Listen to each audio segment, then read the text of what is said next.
The biggest problem in the market right now is that there are tons of brands that test enough creatives, a great volume, but basically all their creatives suck and they don't really have a creative strategy behind that. And when I look at their accounts, I see so many more opportunities for winning ads, for winning angles, and much more, simply because they don't analyze their ad account as they should. That's why in this video I will explain exactly how to analyze your ad account from a high level to understand what you should focus on, what you should do more of, what you should avoid, and so on and so on in terms of creative strategy. And after you watch this video and apply the same to your ad account, you will know exactly the next steps, what you need to do to create way more winning ads that can scale your brand to performance like these or these. My name is William and I've generated over 16 millions in sales for 7 to 9 figure e-commerce brands with performance creatives and better ad systems. And with that having said, let's get straight into the video. So let's start right in the ad account. What you want to do is turn the daily filter to the last 30 days right over here. I'll just quickly move myself so you can see it. Last 30 days, okay, update. Basically you want to do this on a monthly basis. I would do it for like December, January, February, and so on. Well, in this case, because I'm filming on like today, I will just put it to last 30 days, but this is irrelevant. So after you do this, you want to analyze the entire account, not just single ads, for 11 things to know where to go to with your creative strategy. The first thing you want to focus on is media mix. And this basically tells you how well do your videos do versus how well do your static ads do. To analyze that, again, we set it to the last 30 days. And then you just go to the ads tab and you sort it by amount spent. What you now want to do is basically just observe, okay, what ads are most scalable? For example, this is a static ad, this is a static ad, this is a video ad. This again, static, static, static, static, static. Okay, so in this account we have many static ads. This is a brand we run ads for and they mainly produce static ads. But regardless of that, you can already see, well, most of the ads are actually static ads. And then what we also want to do is we look at the ROAS of the top spenders. So we look at their performance and see, okay, this is how they perform. Here we have 2.5. This stands out. Is this a video or a static? This is still a static ad, right? So you want to look at the whole account and just determine, okay, what's the ratio between static ads and video ads? And basically, how scalable are your video ads and how scalable are your static ads? And on what ROAS. Some of the possible conclusions and learnings you might get from this is something like, oh, for example, my video ads are way more scalable, they spend more, but they have also lower ROAS on average, while static ads spend less, but they have a higher ROAS on average. This can usually happen because, first of all, static ads are usually cheaper to run. The CPM is lower. Here you can see like the top 2 static ads CPM, and then suddenly the video has a much higher CPM. It might also be because your videos appeal more to a top of funnel audience, which is harder to convert, and the static ads rather function as a retargeting ad. Like that can happen, but that doesn't have to happen. This is just a possible scenario. The other scenario is 50-50, which just tells you, well, both works well for both. The other scenario is mainly static ads convert better than videos and also are more scalable. If that's the case for your account, you would be able to conclude from this that either your videos are severely improvable and not good basically, and you should test them more, or the other conclusion might be that your product is just so straightforward that people get it just from the image and there's no need for a video, and even if the video is good, they usually have higher CPM, and this is why static ads perform better. For example, for this brand, this is the case, although they also just invest not that much into video ads because they have a straightforward product, and of course video ads are more expensive in the production. Now the second thing that you want to pay attention to is which ad creatives and which angles are the highest spenders. So for example, here we have still sorted it by amount spent, and you just check, okay, 1, 2, 3, 4, 5, like the top 5 to 10 spending ads, depending on like how many spend actually a relevant amount for you. You want to check out what is their angle, what is their hook if it's a video ad, what is the text hook, what kind of customer persona is the ad appealing to. Whatever it is, it will indicate that this audience is most scalable and that these ads overall are your most successful ads. So what you usually want to do with them is just make more of them. Look exactly at the ad text you've used, look exactly at the visuals, and just combine the winning visuals and the winning text messages and the winning headlines or text hooks with other formats and other visuals that might appeal to your audience and that could scale within those customer personas that perform really, really well and are most scalable for you. Next up, you want to sort by ROAS and also look at what has the highest ROAS, and that again on the whole account level. So here we can quickly see we get super high ROAS ads. Some of them have just one purchase, so it might be like random or post attribution, but you will also find that some of them have a good amount of purchases, like here 4, 6, 8 and so on, right? And the ROAS is quite good here. But if your target ROAS is, let's say, 2.5, or you scale already from a ROAS of 2 or 2.5, right? Then this just tells you, okay, like those ads, wherever they are located, find them in the ad set, in the campaign, and then push more spend towards them. Because if you increase the spend, the ROAS will dip down. But if your target is something like 2, you can actually push more spend, more volume, and profit overall more from that just by more purchasing volume, rather than just focusing on having a high ROAS with very little purchases and spend. From a creative strategy point of view, it also tells you, well, those are ads and angles that you can actually scale more, and not just by pushing more spend, but actually by making more ads like these, and also making sure that the ads appeal to a broader audience so that they can actually take more spend and scale further. Now, after doing this, you also want to look at the worst ROAS. And this is what many people don't do. They just go in and see, okay, this works, let's do more of this. But you learn just as much, if not more, from the worst ROAS. So you also want to filter it reversely and then look at the worst ROAS. So there will be ads that didn't get any spend at all. Those are of course just failed tests. If they took some spend and didn't convert at all, you want to look at them. If they didn't take any spend, you want to look at those that took spend but have a really low ROAS. Now you want to look at them exactly and analyze actually, okay, why is the ROAS low? Like, what should we avoid? What angles should we not go for in our new ad creatives? What is the reason that they performed so terribly? For example, you see that the conversion rate on them here is very low. Only on some of them it's good, but then of course the ROAS again is low. And this would, for example, indicate that the alignment between ad and the expectation between ad and website is not good, and that it's not aligned. This might be the reason why the conversion rate from the ads, from certain ads, is low. Of course, right now here, because they barely generated any purchases, you can't really know for sure about that, right? The data is very little, but you can have a look at things like click-through rate and at things like hook rate and video hold rate. For example, this one is very interesting because it has a really good hook rate. It has good hold rate, right?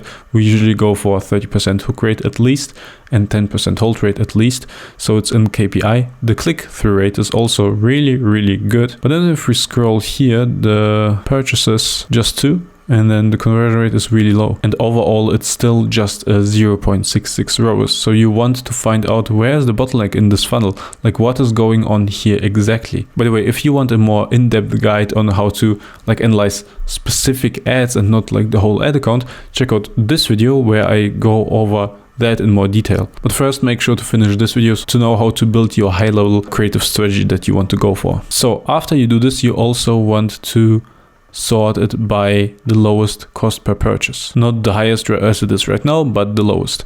Because by this, again, you see, this is very similar like your high ROAS ads basically. But by this, you will again find ads that first of all could take more spend. So you should push more spend towards them, but also winning angles, winning messaging that you should be reusing in your new ads over and over again. So you can see here, this column is cost per purchase.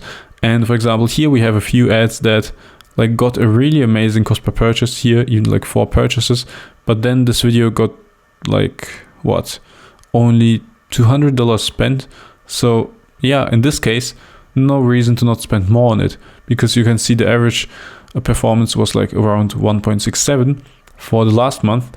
And we can easily push more spend towards that, so we will do that. Because then even if the average ROAS will go down of this video, overall the ROAS of the account will go up, of course. Because let's say we scale this will have a bigger impact on the overall account performance.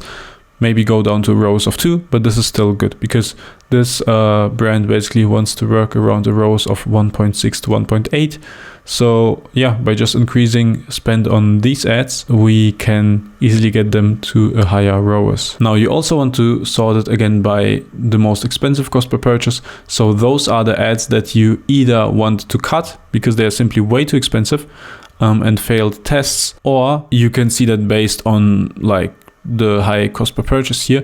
But also if you find, okay, like this ad has actually 6 purchases, or this ad has actually 11 purchases, but the cost per purchase is still high. Or this one that has like 21 purchases, but the cost per purchase is still high.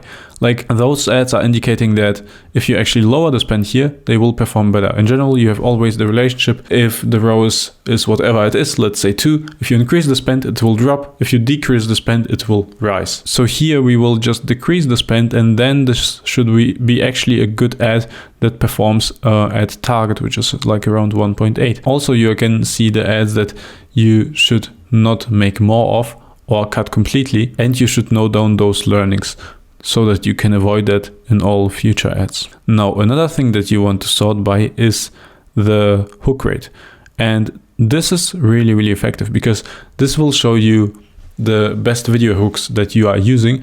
Of course, you have to make sure that they also have enough spend, right? For example, here 27 cents, 75% hook rate. Well, this is not representative. But if you have something like here, over $700 spent, over $600 spent, this shows you, okay, this hook is really strong. This hook is really strong. You should learn from the visuals and do something similar in all your other hooks as well, because these just work extremely well, and you can use that in your future video ads to make them very hooking and very attention grabbing and just get way more people to watch your videos, right? So you want to look at a good balance between like spend and hook rate. You can ignore those like mini spenders because again, if the budget goes up, usually all metrics get worse, also the hook rate. So ignore these, but you can learn exactly from those that have like a good hook rate, at least 30%, and a decent amount of spend. And then you can just reuse those hooks or actually analyze why those hooks worked so well and use that in your other ad creatives. Another thing that you want to pay attention to is the relation between hook rate and hold rate. The hold rate is how many people watched to the end. It should be at least 10% if the hook rate is in KPI, which is at least 30%. So if we have something like this, right, where we have over 30% hook rate, but only like 6.75% hold rate, this means that this video, the body of the video was somewhere weak and bought people and we lost them. So then you want to go and analyze exactly, okay, at what second did we lose them? What iteration can we make where we change up the body so we retain people? And then this might end up being a new winner actually, because the hook rate itself is good. Of course, again, disclaimer, you also want to look at the spend. If the spend is really low, I wouldn't really invest into that, because then Facebook just says, okay, this didn't resonate that well. But for example, here or here, especially here, like almost $500 spend, hook rate is decent, hold rate is low. So here we want to analyze, okay, where do they drop off and why? And then we change that. The next thing we want to analyze, you could have guessed it already, is the worst hook rates. Again, we want to look for what should we definitely avoid in our hooks and what should we not use. So first of all, like the 0 ones, those are static ads. So just scroll until we get to the lowest hook rates. Or wait a second, okay, this ad account is actually way more ads than it shows hook rates. So in this case, you just want, if you have this issue as well, then you just want to turn around the sorting and then basically scroll down until you get to the lowest hook rates. And then you also again want to look at this, okay, what kind of hooks, what kind of angles didn't perform well? What kind of hooks, like this, right? Over $100 spend, 0.06% hook rate. Like this is terrible, and you want to look at this and understand, okay, why was it so low? Or here 11, 14%, 16%. What exactly is what you shouldn't be doing in your new ads and you should be definitely avoiding. So this brand already knows it, we told them, and now they will avoid hooks like these, but rather focus on those that had actually great hook rates. Now, after you do this, you have a good overview over the whole creative strategy and what angles to go for, what angles not to go for, what angles to allocate more spend to, what angles to take budget away from and reduce the budget. But then also you want to learn from the ad text and the headlines. So here you want to break down by the ad text here. You break it down by the ad text, and then after a while you will see what kind of ad text actually performed the best. You just check out how much ad spend the different ad texts got, right? So here like 2.5K, here the Black Friday one, obviously, but we ignore that because that's not evergreen, right? So you just look at what got the most spent, and then you also look at, of course, the ROAS. So what is the like a good ROAS to spend relation? And then whatever ad text has over the last 30 days the most ROAS for the most spent, this is the ad text that's really resonating well. And this is again something you can use for future messages. You can just check, okay, what's the first sentence, and include the sentence in your video ads to make them perform better because it's proven. And you also know, okay, I keep using this ad text for all future creatives and split test this one against other ad texts that I want to test out. This is how you can ensure that also your ad text and every single element of the ad creative is getting better. And you want to do the same as well for the headline. So you can also just sort it by headline and then do the exact same thing. You look at what headline performed the best, add the most ad spend. So here it is, and then you can see 2.5K, this headline performed quite good for them. And you also see it keeps popping up over and over again. So this is a proven headline. This is the best headline, and this is what you want to keep using in your ads. This is the angle what you want to go for, right? If you get a new winning ad text or headline, it can be also an indication for a new winning angle you want to test out. And this is also what you want to use like in the ad text, in the headline, and the creative text, just to have this high converting element on your ads. If you are split testing landing pages, you want to also check out which landing page got the best conversion and what ads got the best conversion from that landing page. That way you can determine a winning landing page, and also you will know like, okay, what's the next biggest angle, and potentially make a separate landing page for that, and then also boost the conversion rate of all your ads that go for that angle. So you want to run this analysis just as I've told you for all your ads every single month. If you're at an early stage and want to get more insight, maybe even every single week. And this will tell you exactly what to go for, what not to go for, and then also what to scale, what to downscale, and so on and so on. Now you also have to be, of course, able to implement those learnings into more high performing ads. If you need help with that, then just click the first link in the description. We can set up a call and we can discuss how I can help you to do so and scale your brand. Also, if you want a video that explains the framework of how to like not analyze the whole ad account and the whole creative strategy, but single creatives and what to tweak and improve about them, then check out this video. There I go exactly in detail over that. Keep scaling, see you there.